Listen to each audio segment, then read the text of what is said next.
आज हम प्रेमचंद जी द्वारा लिखित उपन्यास निर्मला का भाग 6 पढ़ेंगे। क्या जीवन में इससे बड़ी विपत्ति की कल्पना की जा सकती है? क्या संसार में इससे घोरतम नीचता की कल्पना हो सकती है? आज तक किसी पिता ने अपने पुत्र पर इतना निर्दय कलंक लगाया होगा, जिसके चरित्र की सभी प्रशंसा करते थे, जो अन्य युवकों के लिए आदर्श समझा जाता था, जिसने कभी अपवित्र विचारों को अपने पास तक नहीं भटकने दिया, उसी पर यह घोरतम कलंक। मनसाराम को ऐसा मालूम हुआ कि मानो उसका हृदय फटा जाता है। दूसरी घंटी भी बज गई। लड़के अपने अपने कमरे में गए, पर मनसाराम हथेली पर गाल रखे अनिमेष नेत्रों से भूमि की ओर देख रहा था, मानो उसका सर्वस्व जलमग्न हो गया हो, मानो वह किसी को मुख न दिखा सकता हो। स्कूल में गैर हाजिरी हो जाएगी, जुर्माना हो जाएगा, इसकी उसे कोई चिंता नहीं थी। जब उसका सर्वस्व लुट गया है, तो अब इन छोटी छोटी बातों का क्या भय? इतना बड़ा कलंक लगने पर भी अगर जीता रहूं तो मेरे जीने को धिक्कार है। उसी शोकातिरेक दशा में वह चिल्ला पड़ा, माताजी, तुम कहाँ हो? तुम्हारा बेटा, जिस पर तुम प्राण देती थी, जिसे तुम अपने जीवन की आधार समझती थी, आज घोर संकट में है। उसी का पिता उसकी गर्दन पर छुरी फेर रहा है। हाय, तुम हो कहाँ हो? मनसाराम फिर शांति चित्त में सोचने लगा, मुझ पर यह संदेह क्यों हो रहा है? इसका क्या कारण है? मुझ में ऐसी कौन सी बात उन्होंने देखी जिससे उन्हें यह संदेह हुआ? वह हमारे पिता हैं, मेरे शत्रु नहीं हैं, जो अनायास ही मुझ पर यह अपराध लगाने बैठ गए। जरूर उन्होंने कोई न कोई बात देखी या सुनी होगी। उनका मुझ पर कितना स्नेह था, मेरे बगैर भोजन न करते थे। वही मेरे शत्रु हो जाए, यह बात अकारण नहीं हो सकती। अच्छा, तो इस संदेह का बीजारोपण किस दिन हुआ? मुझे बोर्डिंग हाउस में ठहराने की बात तो पीछे की है। उस दिन रात को वह मेरे कमरे में आकर मेरी परीक्षा लेने लगे थे। उसी दिन उनकी त्योरियां बदली हुई थी।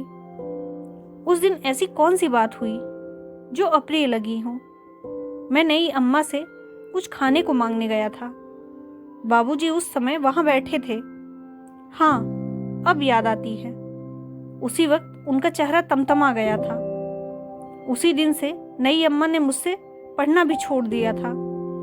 अगर मैं जानता कि मेरा घर में आना जाना, अम्मा जी से कुछ कहना सुनना और उन्हें पढ़ाना लिखाना पिताजी को बुरा लगता है, तो आज क्यों यह नौबत आती?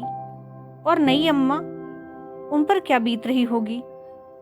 मनसाराम ने अब तक निर्मला की ओर ध्यान नहीं दिया था। निर्मला का ध्यान आते ही उसके रोए खड़े हो गए। हाय, उनका सरल स्नेहशील हृदय यह आघात कैसे सह सकेगा? आह, मैं कितने भ्रम में था। मैं उनके स्नेह को कौशल समझता था।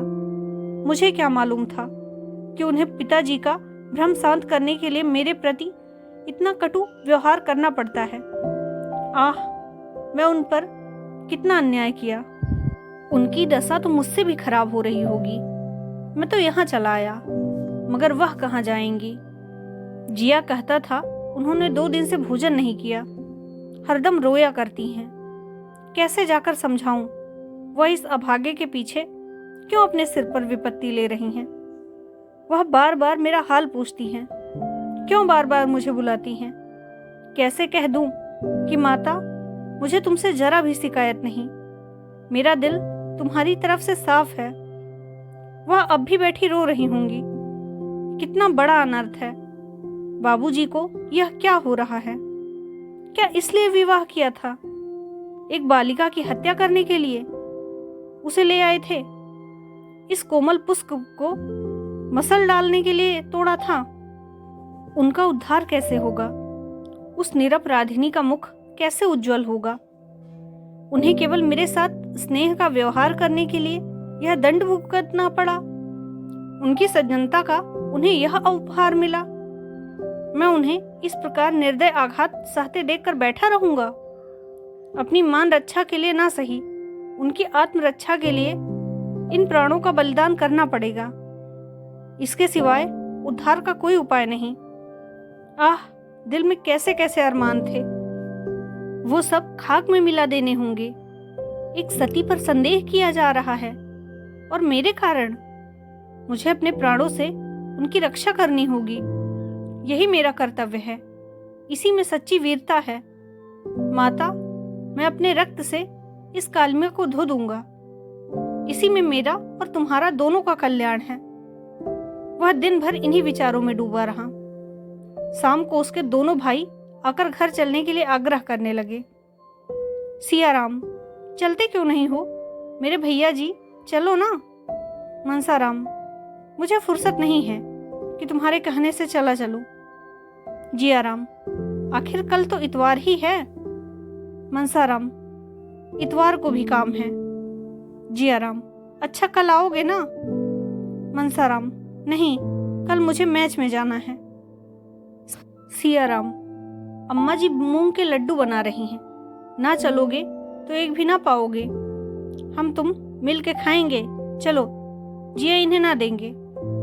जियाराम, भैया, अगर तुम कल ना गए तो शायद अम्मा जी यहीं चली आए। मनसाराम, सच? नहीं, ऐसा क्यों करेंगी? यहाँ आई तो बड़ी परेशानी होगी।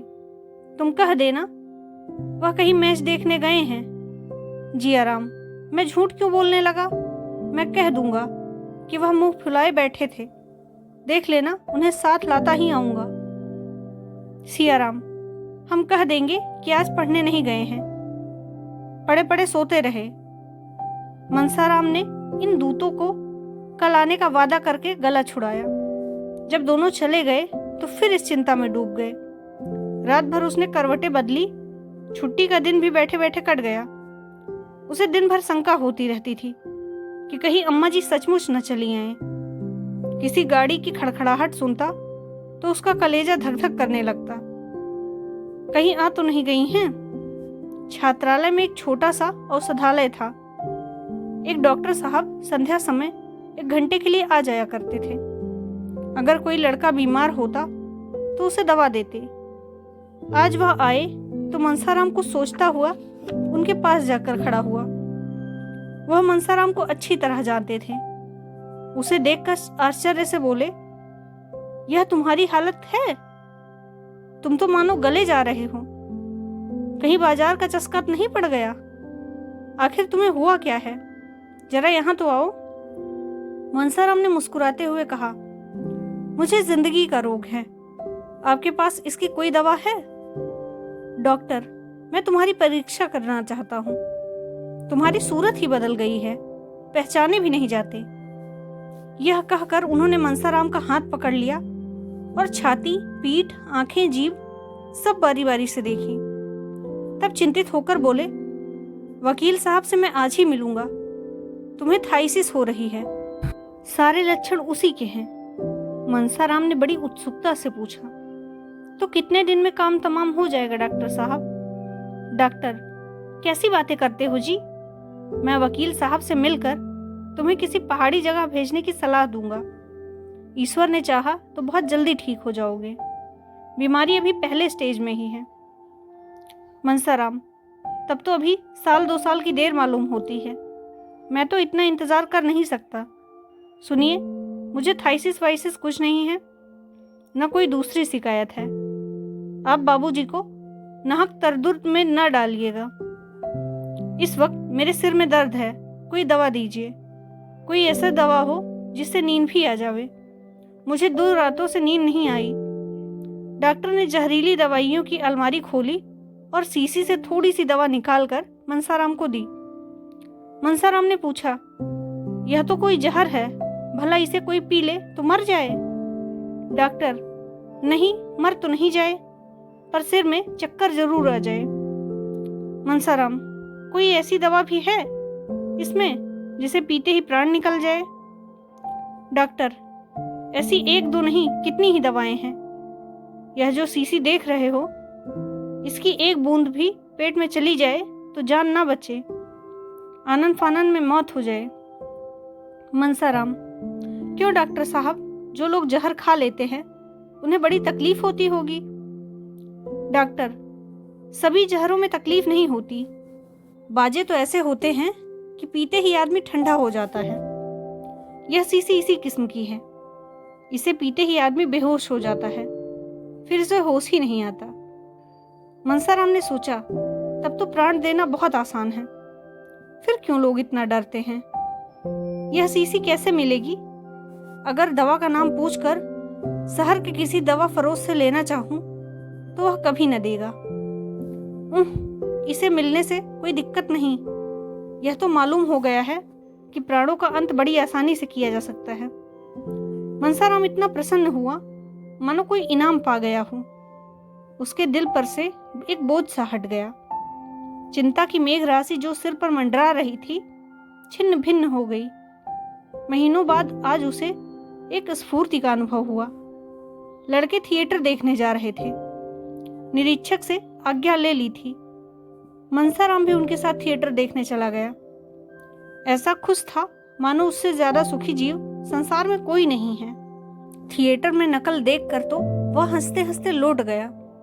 बार बार तालियां बजाने लगा और वंस मोर की हौंक लगाने पर पहला नंबर उसी का था। गाना सुनकर वह मस्त हो जाता था और ओहो करके चिल्ला उठता था। दर्शकों की निगाहें बार बार उसी की तरफ उठ जाती थी। थिएटर के पात्र भी उसी की ओर ताकते थे और यह जानने को उत्सुक थे कि कौन महाशय इतने रसिक और भावुक हैं। उसके मित्रों को उसकी उच्च खलता पर आश्चर्य हो रहा था। वह बहुत ही शांतिचित्त गंभीर स्वभाव का युवक था। आज वह क्यों इतने हास्यशील हो गया है? क्यों उसके विनोद की परवाह नहीं है? 2 बजे रात को थिएटर से लौटने पर वह उसका हास्योन्नाद कम नहीं हुआ।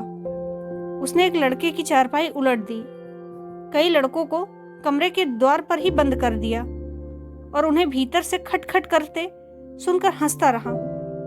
यहाँ तक कि छात्रालय के अध्यक्ष महोदय की नींद शोरगुल सुनकर खुल गई और उन्होंने मनसाराम की शरारत पर खेद प्रकट किया। कौन जानता है कि उसके अंतःस्थल में कितनी भीषण क्रांति हो रही है। संदेह के निर्दय घात के लज्जा और आत्मसम्मान को कुचल दिया है। उसे अपमान और तिरस्कार का लेश मात्र भी भय नहीं है। यह विनोद नहीं, उसकी आत्मा की करुण विलाप है। जब और सब लड़के सो गए तो वह भी चारपाई पर लेटा, लेकिन उसे नींद नहीं आई। एक क्षण के बाद वह बैठ गया और अपनी सारी पुस्तकें बांधकर संदूक में रख दी। जब मरना ही है तो पढ़कर क्या होगा? जिस जीवन में ऐसी ऐसी बाधाएं हैं, ऐसी ऐसी यातनाएं हैं, उससे मृत्यु कहीं अच्छी है। यह सोचते सोचते तड़का हो गया। 3 रात से वह एक क्षण भी न सोया था। इस वक्त वह उठा तो उसके पैर थर थर कांप रहे थे और सिर में चक्कर आ रहा था। आंखें जल से भरी थी और शरीर के सारे अंग शिथिल हो रहे थे। दिन चढ़ता जाता था और उसमें इतनी शक्ति नहीं थी कि वह चल सके, और उसमें इतनी शक्ति भी नहीं थी कि वह उठकर मुंह हाथ धो ले। एकाएक उसने भूंगी को रुमाल में कुछ लिए हुए कहार के साथ आते देखा। उसका कलेजा सन्न रह गया। हाय ईश्वर, वे आ गई। अब क्या होगा? भूंगी अकेले नहीं आई होगी, बग्घी जरूर बाहर खड़ी होगी। कहा तो उससे उठा तक ना जाता था। कहा भूंगी को देखते ही दौड़ा और घबराई हुई आवाज में बोला, अम्मा जी भी आई हैं क्या रे? जब मालूम हुआ कि अम्मा जी नहीं आई हैं तब उसका चित्त शांत हुआ। भूंगी ने कहा, भैया तुम कल गए नहीं, बहू जी तुम्हारी राह देखती रही। उनसे क्यों रूठ गए हो भैया? कहती हैं मैंने उनकी कुछ भी शिकायत नहीं की है। मुझसे आज रोकर कहने लगी, उनके पास यह मिठाई लेते जाना और कहना मेरे कारण क्यों घर छोड़ दिया है। कहाँ रख दूं यह थाली भैया? मनसाराम ने रुखाई से कहा, यह थाली अपने सिर पर पटक दे चुड़ैल। वहां से चली है मिठाई लेकर। खबरदार जो फिर कभी इधर आई, सौगात लेकर चली है। जाकर कह देना मुझे उनकी मिठाई नहीं चाहिए। जाकर कह देना तुम्हारा घर है, तुम रहो। वहां वे बड़े आराम से हैं, खूब खाते हैं और मौज करते हैं। सुनती है? बाबूजी के मुंह पर कहना, समझ गई? मुझे किसी का डर नहीं है और जो करना चाहे कर डालें। जिससे दिल में कोई अरमान न रह जाए। कहे तो इलाहाबाद, लखनऊ, कलकत्ता चला जाऊं। मेरे लिए जैसे बनारस वैसे दूसरे शहर। यहाँ क्या रखा है? भूंगी, भैया मिठाई खा लो, नहीं तो रो रो कर मर जाएंगी। सच मानो, मर ही जाएंगी। मनसाराम ने आंसुओं के उठते हुए बेग को दबाकर कहा, मर जाएंगी मेरी बला से। कौन मुझे बड़ा सुख दे दिया है जिसके लिए पछताऊंगा? मेरा तो उन्होंने सर्वनाश कर दिया है। कह देना मेरे पास कोई संदेश न भेजें, कुछ जरूरत नहीं है। भूंगी, भैया तुम तो कहते हो यहाँ खूब खाता हूँ और मौज करता हूँ, मगर देह तो आधी भी ना रही। जैसे आए थे उससे आधे भी ना रहे हो। मनसाराम, यह तेरी आंखों का फेर है। देखना 2-4 दिन में मुटाकर कोल्हू हो जाता हूँ। उनसे यह भी कह देना कि रोना धोना बंद करें। जो मैंने सुना कि रोती हैं और खाना नहीं खाती, तो मुझसे बुरा कोई नहीं होगा। मुझे घर से निकालना है तो आप चैन से रहें। चली हैं प्रेम दिखाने। मैं ऐसे त्रिय चरित्र बहुत पढ़े बैठा हूँ। भूंगी चली गई। मनसाराम को उससे बातें करते ही कुछ ठंडा मालूम होने लगा। यह अभिनय करने के लिए उसे अपने मनोभावों को जितना दबाना पड़ा था, वह उसके लिए असाध्य था। उसका आत्मसम्मान उसे कुटिल व्यवहार का जल्द से जल्द अंत कर देने के लिए बाध्य कर रहा था। पर इसका परिणाम क्या होगा? निर्मला क्या यह आघात सह सकेगी? अब तक वह मृत्यु की कल्पना करते समय किसी अन्य प्राणी पर विचार ना करता था, पर आज एकाएक ज्ञान हुआ कि मेरे जीवन के साथ एक और प्राणी का जीवन सूत्र बंधा हुआ है। निर्मला यह समझेगी कि मेरी निष्ठुरता ही ने इनकी जान ली है। यह समझकर उसका कोमल हृदय फट न जाएगा। उसका जीवन तो अब भी संकट में है। संदेह के कठोर पंजे में फंसी हुई अबला क्या अपने का हत्यारिणी समझकर बहुत दिन जीवित रह सकेगी? मनसाराम ने चारपाई पर लेटकर लिहाफ ओढ़ लिया। फिर भी सर्दी से कलेजा कांप रहा था। थोड़ी ही देर में उसे जोर से ज्वर चढ़ाया। वह बेहोश हो गया। इस अचेत दशा में उसे भांति भांति के स्वप्न दिखाई देने लगे। थोड़ी थोड़ी देर के बाद चौंक पड़ता, आंखें खुल जाती, फिर बेहोश हो जाता। सहसा वकील साहब की आवाज सुनकर वह चौंक पड़ा। हाँ, वकील साहब की आवाज थी। उसने लिहाफ फेंक दिया और चारपाई से उतरकर नीचे खड़ा हो गया। उसके मन में एक आवेग हुआ कि इस वक्त इनके सामने प्राण दे दूंगा। उसे ऐसा मालूम हुआ कि मैं मर जाऊं तो इन्हें सच्ची खुशी होगी। शायद इसीलिए वह देखने आए हैं कि मेरे मरने में कितनी देर है। वकील साहब ने उसका हाथ पकड़ लिया जिससे वह गिर न पड़े और पूछा, कैसी तबीयत है लल्लू? लेटे क्यों नहीं रहे हो? लेट ना जाओ, तुम खड़े क्यों हो गए हो? मनसाराम, मेरी तबीयत बहुत अच्छी है, आपको व्यर्थ ही कष्ट हुआ। मुंशी जी ने कुछ जवाब ना दिया। लड़के की दशा देखकर उनकी आंखों से आंसू निकल आए। वह हृष्ट पुष्ट बालक जिसे देखकर चित्त प्रसन्न हो जाता था, आज सूखकर कांटा हो गया था। 5-6 दिन में वह इतना दुर्बल हो गया था कि उसे पहचानना कठिन था। मुंशी जी भी बहुत परेशान थे। उन्होंने उसे आहिस्ता से चारपाई पर लिटा दिया और लिहाफ अच्छी तरह उसे उड़ाकर सोचने लगे कि अब क्या करना चाहिए। कहीं लड़का हाथ से निकल न जाएगा तो क्या होगा? यह ख्याल करके वह शोक विह्वल हो गए और स्टूल पर बैठकर फूट फूट कर रोने लगे। मनसाराम भी लिहाफ से मुंह लपेटे रो रहा था। अभी थोड़े ही दिन पहले उसे देखकर पिता का हृदय गर्व से फूल उठता था, लेकिन आज उसे इस दारुण दशा में देखकर भी वह सोच रहे हैं कि इसे घर ले चलूं या नहीं। क्या यहाँ दवा नहीं हो सकती? मैं यहाँ 24 घंटे बैठा रहूंगा। डॉक्टर साहब यहाँ है ही, कोई दिक्कत ना होगी। घर ले चलने में उन्हें बाधाएं ही बाधाएं दिखाई देती थी। सबसे बड़ा भय यह था कि वहां निर्मला इसके पास हरदम बैठी रहेगी और मैं मना न कर सकूंगा। यह उनके लिए असह्य था। इतने में अध्यक्ष ने आकर कहा, मैं तो समझता हूं कि आप इन्हें अपने साथ ले जाएं। गाड़ी है ही, कोई तकलीफ ना होगी। यहाँ अच्छी तरह देखभाल नहीं हो सकेगी। मुंशी जी, हाँ, आया तो इसी ख्याल से था, लेकिन इसकी हालत बहुत ही नाजुक मालूम होती है। जरा सी असावधानी होने से सरसाम हो जाने का भय है। अध्यक्ष, यहाँ से इन्हें ले जाने में थोड़ी सी दिक्कत जरूर है, लेकिन यह तो आप खुद सोच सकते हैं कि घर पर जो आराम मिल सकता है वह यहाँ किसी तरह नहीं मिल सकता। इसके अतिरिक्त किसी बीमार लड़के को यहाँ रखना नियम के विरुद्ध भी है। मुंशी जी, कहिए तो मैं हेडमास्टर से आज्ञा ले लूं। मुझे इनका यहाँ से इस हालत में ले जाना किसी तरह मुनासिब नहीं मालूम पड़ता। अध्यक्ष ने हेडमास्टर का नाम सुनते ही समझ लिया कि यह वहां से धमकी दे रहे हैं। जरा तिनक कर बोले, हेडमास्टर नियम विरुद्ध कोई भी बात नहीं कर सकते। मैं इतनी बड़ी जिम्मेदारी कैसे ले सकता हूँ? अब क्या हो, क्या घर ले जाना ही पड़ेगा? यहाँ रखने का यह बहाना था कि ले जाने पर बीमारी बढ़ जाने की शंका है। यहाँ से ले जाकर अस्पताल में ठहरने का कोई बहाना नहीं है। जो सुनेगा यही कहेगा कि डॉक्टर की फीस बचाने के लिए लड़के को अस्पताल फेंक आए हैं, पर अब ले जाने के सिवा कोई उपाय न था।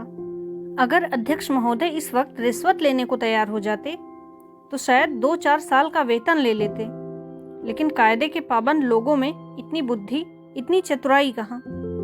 अगर इस वक्त मुंशी जी को कोई आदमी ऐसा उर्ज सुझा देता जिससे उन्हें मनसाराम को घर ना ले जाना पड़े, तो वह आजीवन उसका एहसान मानते। सोचने का समय भी ना था। अध्यक्ष महोदय शैतान की तरह सिर पर सवार था। विवश होकर मुंशी जी ने दोनों साइसों को बुलाया और मनसाराम को उठाने लगे। मनसाराम अर्धचेतना की दशा में था। चौंक कर बोला, क्या है, कौन है? मुंशी जी, कोई नहीं बेटा, मैं तुम्हें घर ले चलने आया हूँ, आओ गोद में उठा लो। मनसाराम, मुझे क्यों घर ले चलते हो? मैं वहां नहीं जाऊंगा। मुंशी राम, यहाँ तो रह ही नहीं सकते बेटा, नियम ही ऐसा है। मनसाराम, कुछ भी हो वहां ना जाऊंगा, मुझे और कहीं ले चलिए, किसी पेड़ के नीचे, किसी झोपड़ी में, जहां चाहे रखिए, पर घर पर ना ले चलिए। अध्यक्ष ने मुंशी जी से कहा, आप इन बातों का ख्याल ना करें, यह तो होश में नहीं है। मनसाराम, कौन होश में नहीं है? मैं होश में हूँ। किसी को गालियां देता हूँ क्या, या दांतें काटता हूँ? क्यों होश में नहीं हूँ? मुझे यही पड़ा रहने दीजिए। जो कुछ होगा, अगर ना ऐसा है तो मुझे अस्पताल ले चलिए, मैं वहां पड़ा रहूंगा। जीना होगा जीऊंगा, मरना होगा मरूंगा, लेकिन घर किसी भी हालत में नहीं जाऊंगा। यह जोर पाकर मुंशी जी फिर अध्यक्ष की मित्रता करने लगे, लेकिन वह कायदे का पाबंद आदमी कुछ सुनता ही नहीं था। अगर छूत की बीमारी हुई और किसी दूसरे लड़के को छूत लग गई तो कौन इसका जवाबदेह होगा? इस तर्क के सामने मुंशी जी की कानूनी दलीलें भी मात खा गई। आखिर मुंशी जी मनसाराम से कहे, बेटा, तुम्हें घर चलने से क्यों इनकार हो रहा है? वहां तो सभी तरह का आराम रहेगा ना। मुंशी जी कहने को तो यह बात कह रहे थे, लेकिन डर भी रहे थे कि कहीं मनसाराम सचमुच घर चलने को ना तैयार हो जाए। मनसाराम को वह अस्पताल में रखने का सोच रहे थे और उसकी जिम्मेदारी मनसाराम के सर ही डालना चाहता थे। यह अध्यक्ष के सामने की बात थी। वह इस बात की साक्षी दे सकते थे कि मनसाराम अपनी जिद से अस्पताल जा रहा है। मुंशी जी का इसमें लेश मात्र भी दोष नहीं है। मनसाराम ने झल्ला कर कहा, नहीं नहीं, 100 बार नहीं, मैं घर नहीं जाऊंगा, मुझे अस्पताल ले चलिए, और घर के सब आदमियों को मना कर दीजिए कि मुझे देखने ना आए। मुझे कुछ नहीं हुआ है, बिल्कुल बीमार नहीं हूँ, आप मुझे छोड़ दीजिए, मैं अपने पाँव से चल सकता हूँ। वह उठकर खड़ा हुआ और उन्मत्त की भांति द्वार की ओर चला, लेकिन पैर लड़खड़ा गए। यदि मुंशी जी ने संभाल न लिया होता तो उसे बड़ी चोट आती। दोनों नौकरों की मदद से मुंशी जी उसे बग्घी के पास ले आए और अंदर बिठा दिया। गाड़ी अस्पताल की ओर चली। वही हुआ जो मुंशी जी चाहते थे। इस शोक में भी उनका चित्त संतुष्ट था। लड़का अपनी इच्छा से अस्पताल जा रहा था। क्या यह इस बात का प्रमाण नहीं था कि घर में इसे कोई स्नेह नहीं है? क्या इससे यह सिद्ध नहीं होता कि मनसाराम निर्दोष है? वह उस पर अकारण ही भ्रम कर रहे थे, लेकिन जरा ही देर में इस तुष्टि की जगह उनके मन में ग्लानि का भाव जागृत हुआ। वह अपने प्राण प्रिय पुत्र को घर न ले जाकर अस्पताल ले जा रहे थे। उनके विशाल भवन में उनके पुत्र के लिए जगह नहीं थी, इस दशा में भी, जबकि उनका जीवन संकट में पड़ा हुआ है। कितनी विडंबना है। एक क्षण के बाद एकाएक मुंशी जी के मन में प्रश्न उठा, कहीं मनसाराम उनके भावों को ताड़ तो नहीं गया, इसीलिए तो उसके साथ घर नहीं जाना चाहता? अगर ऐसा है तो गजब हो गया। उस अनर्थ की कल्पना ही मुंशी जी के रोए खड़े कर गए और कलेजा धक धक करने लगा। हृदय में एक ऐसा धक्का सा लगा, अगर इस ज्वर का यही कारण है तो ईश्वर ही मालिक है। इस समय उनकी दशा अत्यंत दयनीय थी। वह आग जो उन्होंने अपने ठुठरे हुए हाथों को सेकने के लिए जलाई थी, अब उनके घर में लगी जा रही है। इस करुणा शोक, पश्चाताप और शंका से उनका चित्त घबरा उठा। उनके गुप्त रोदन को ध्वनि बाहर निकल सकती है और सुनने वाले रो पड़ते। उनके आंसू बाहर निकल सकते तो उनका तार बंध जाता। उन्होंने पुत्र के वर्णहीन मुख की और वात्सल्यपूर्ण नेत्रों से देखा। वेदना से विकल होकर उसे छाती से लगा लिया। इतना रोए कि हिचकी बंध गई। सामने अस्पताल का फाटक दिखाई दे रहा था। मुंशी तोताराम संध्या समय कचहरी से घर पहुंचे तो निर्मला ने पूछा, उन्हें देखा? क्या हाल है? मुंशी जी ने देखा कि निर्मला के मुख पर नाम मात्र का भी शोक या चिंता का चिन्ह नहीं है। उसका बनाव श्रृंगार और दिनों से भी कुछ ज्यादा गाढ़ा है। मसलन वह गले में जो हार ना पहनती थी, आज वह गले में हार भी शोभा दे रहा है। झूमर से भी उसे बहुत प्रेम था, पर आज वह भी महीन रेशमी साड़ी के नीचे काले काले केशों के ऊपर फानूस के दीपक की भांति चमक रहा था। मुंशी जी ने मुंह फेर कर कहा, बीमार है, और क्या हाल बताऊं? निर्मला, तुम तो उन्हें लाने के लिए गए थे। मुंशी जी ने झुंझला कर कहा, वह नहीं आता है तो क्या मैं जबरदस्ती उठा लाता? कितना समझाया कि बेटा घर चलो, वहां तुम्हें कोई तकलीफ ना होने पाएगी, लेकिन घर का नाम सुनकर उसे जैसे दूना ज्वर आता। कहने लगा, मैं यहाँ मर जाऊंगा लेकिन घर नहीं जाऊंगा। आखिर मजबूर होकर अस्पताल पहुंचा आया, और क्या करता। रुक्मिणी भी आकर बरामदे में खड़ी हो गई। बोली, वह जन्म का हठी है, यहाँ किसी तरह ना आएगा, और यह भी देख लेना वहां अच्छा भी ना होगा। मुंशी जी ने कातर स्वर में कहा, तुम 2-4 दिन के लिए वहां चली जाओ तो बड़ा अच्छा हो बहन। तुम्हारे रहने से उसे तस्कीन होती रहेगी। मेरी बहन, मेरा यह विनय मान लो। अकेले वह रो रोकर प्राण दे देगा। बस हाय अम्मा की रट लगाकर रोया करता है। मैं वहीं जा रहा हूँ, मेरे साथ ही चलो। उसकी दशा अच्छी नहीं है बहन, वह सूरत ही नहीं रही। देखें ईश्वर क्या करते हैं। यह कहते कहते मुंशी जी की आंखों से आंसू बहने लगे, लेकिन रुक्मिणी अविचल भाव से बोली, मैं जाने को तैयार हूँ। मेरे वहां रहने से अगर मेरे लाल के प्राण बच जाएं तो मैं सिर के बल दौड़ी जाऊं, लेकिन मेरा कहना गिरह में बांध लो भैया। वहां वह अच्छा ना होगा। मैं उसे खूब पहचानती हूँ। उसे कोई बीमारी नहीं है, केवल घर से निकाले जाने का शौक है। यही दुख ज्वर के रूप में प्रकट हुआ है।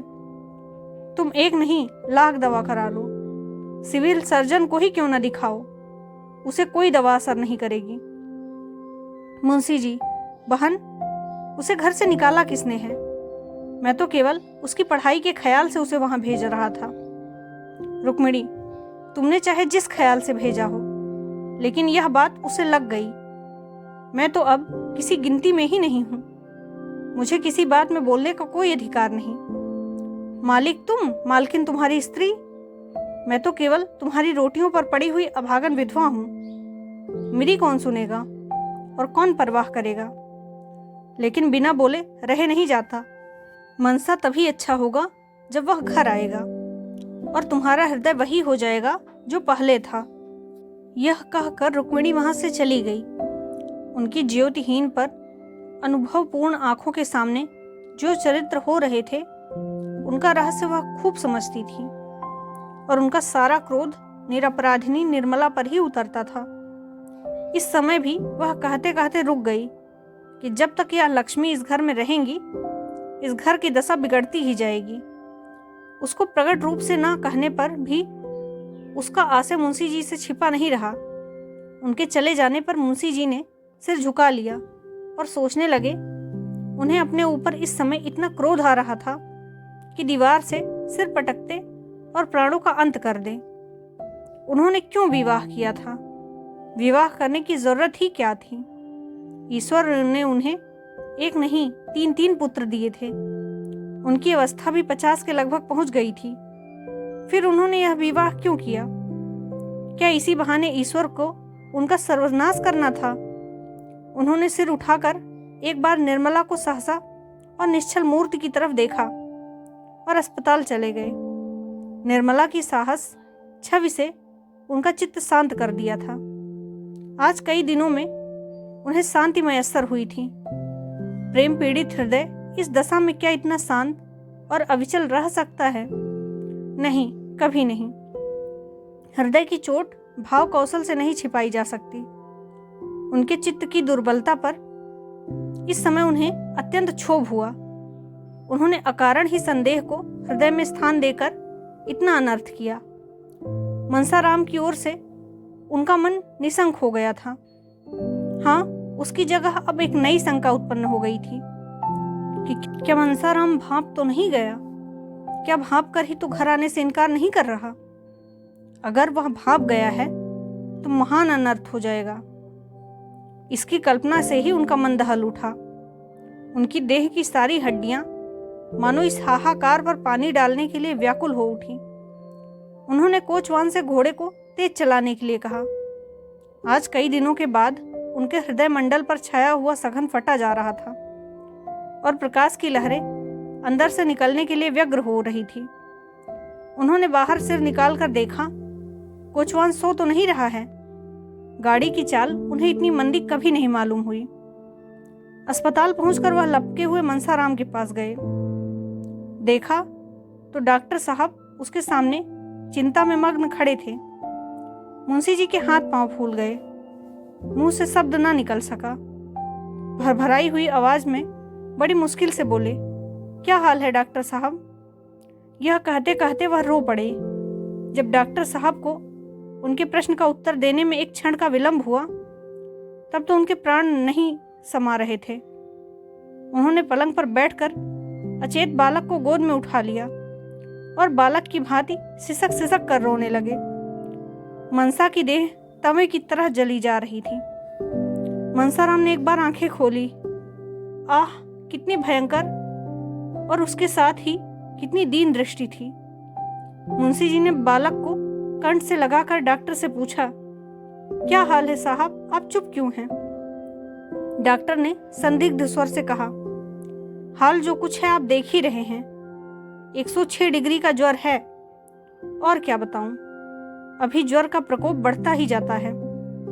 मेरे किए जो कुछ हो सकता है कर रहा हूं। ईश्वर मालिक है। जब से आप गए हैं मैं 1 मिनट के लिए भी यहां से नहीं हिला, भोजन तक नहीं कर सका। हालत इतनी नाजुक है कि 1 मिनट में क्या हो जाए नहीं कह सकता। यह महाज्वर है, बिल्कुल होश नहीं है। रह रह कर डिलीरियम का दौरा भी हो रहा है। क्या घर में इन्हें किसी ने कुछ कहा है? बार बार अम्मा जी तुम कहाँ हो, यही आवाज मुंह से निकल रही है। डॉक्टर साहब यह कह ही रहे थे कि सहसा मनसाराम उठकर बैठ गया और धक्के से मुंशी जी को चारपाई से नीचे ढकेलकर उत्पम स्वर से बोला, क्यों धमकाते हैं? आप मार डालिए, मार डालिए, अभी मार डालिए। तलवार नहीं मिलती, रस्सी का फंदा है, यह वह भी नहीं है। मैं अपने गले में लगा लूंगा। हाय अम्मा जी, तुम कहाँ हो? यह कहते कहते वह फिर अचेत होकर गिर पड़ा। मुंशी जी एक क्षण तक मनसाराम की शिथिल मुद्रा की ओर व्यथित नेत्रों से ताकते रहे। फिर सहसा उन्होंने डॉक्टर साहब का हाथ पकड़ लिया और अत्यंत दीनतापूर्ण आग्रह से बोले, डॉक्टर साहब, इस लड़के को बचा लीजिए, ईश्वर के लिए बचा लीजिए, नहीं तो मेरा सर्वनाश हो जाएगा। मैं अमीर नहीं हूँ, लेकिन आप जो कुछ कहेंगे वह हाजिर करूँगा। इसे बचा लीजिए। आप बड़े से बड़े डॉक्टर को बुलाइए और उनकी राय लीजिए, मैं सब खर्चा दूंगा। इसे अब ऐसी हालत में नहीं देखा जाता। हाय मेरा होनहार बेटा। डॉक्टर साहब ने करुण स्वर में कहा, बाबू साहब, मैं आपसे सत्य कह रहा हूँ।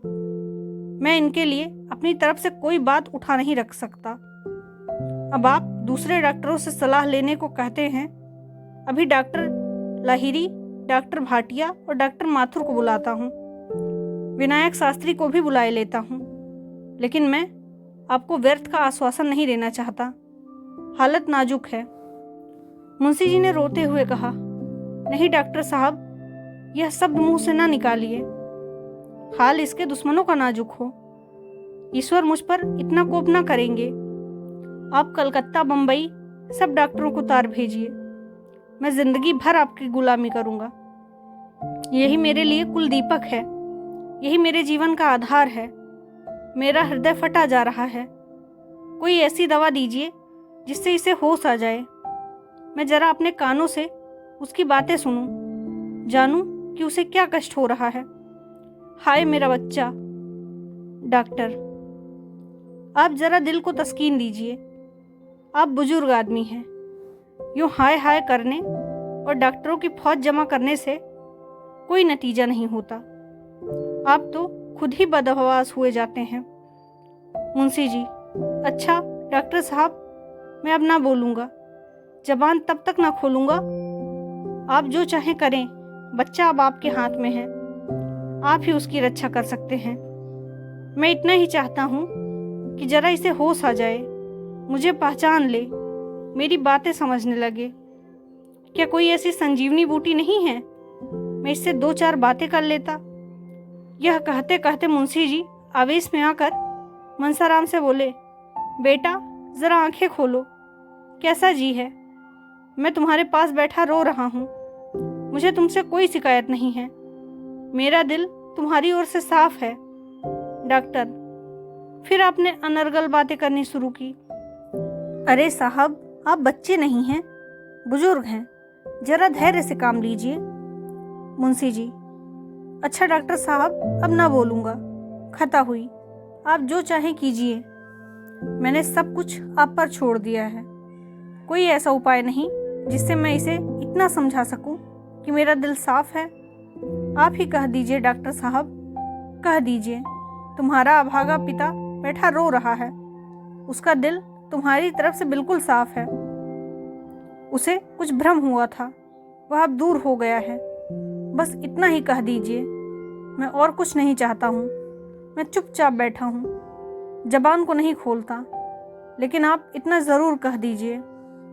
डॉक्टर, ईश्वर के लिए बाबू साहब जरा सब्र कीजिए, वरना मजबूर होकर मुझे आपसे कहना पड़ेगा कि घर जाइए। मैं ज़रा दफ्तर में जाकर डॉक्टरों को खत लिख रहा हूँ। आप चुपचाप बैठे रहिए। निर्दयी डॉक्टरों, जवान बेटे की यह दशा देखकर कौन पिता धैर्य से काम लेगा? मुंशी जी बहुत गंभीर स्वभाव के मनुष्य थे। यह भी जानते थे कि इस वक्त हाय हाय मचाने से कोई नतीजा नहीं, लेकिन फिर भी इस समय शांत बैठना उनके लिए असंभव न था। आगे की कहानी अगले भाग में। धन्यवाद।